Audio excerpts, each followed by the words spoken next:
ଆପଣଙ୍କର ମୋର 95% bird lifting ହେଇଯାଇଛି।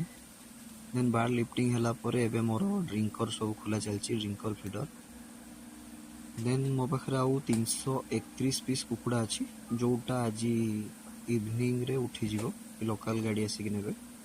ଦେନ୍ ତାପରେ ଡ୍ରିଙ୍କର ଫିଡ଼ର ସବୁ ଖୋଲା ସରିଲା ପରେ ତୁଷ ପୁରା ଉଠାଯିବ। ତୁଷ ଉଠିଲା ପରେ ଟୋଟାଲ୍ କ୍ଲିନ୍ ହେବ। କେଉଁ ପ୍ରୋସେସ୍ରେ କେମିତି କ'ଣ ବାର୍ଡ଼ ଉଠିଲା ପରେ ଫାର୍ମରେ କରାଯାଏ ମୁଁ ଆପଣଙ୍କୁ ଭିଡ଼ିଓରେ ସବୁ ଦେଖେଇବି ଷ୍ଟେପ୍ ବାଇ ଷ୍ଟେପ୍। ତ ଏମିତି ଯୋଡ଼ିକି ରୁହନ୍ତୁ ମୋ ସହିତ। ଯଦି ବି କିଛି ଆପଣଙ୍କୁ ଜାଣିବାର ଥିବ କି କିଛି ପଚାରିବାର ଥିବ ଆପଣ ମୋତେ କମେଣ୍ଟ ବି କରିପାରିବେ, ନହେଲେ ମୋ କଣ୍ଟାକ୍ଟ ନମ୍ବର ବି ଅଛି, ସେଇଠି ମୋତେ କଲ୍ କରିପାରିବେ। ଆଉ କେମିତି କ'ଣ ଲାଭ ପାଇବେ କ'ଣ ନାହିଁ, ଯାହା ବି କିଛି ଆପଣଙ୍କ ଡାଉଟ୍ ସବୁ ଜାଣିପାରିବେ। ମୁଁ ବି ଏତେ ଏକ୍ସପିରିଏନ୍ସ ନୁହେଁ, ଫିର୍ ବି ଯେତିକି ଜାଣିଛି ମୁଁ ଆପଣଙ୍କ ସହିତ ସେୟାର କରିପାରିବି। ତ ଏଇ ରହିଲା ଭିଡ଼ିଓ ଆଜିକାର। ପୁଣି ୟା ପରେ କ'ଣ ହେଉଛି ମୁଁ ଆପଣଙ୍କୁ ଦେଖେଇବି।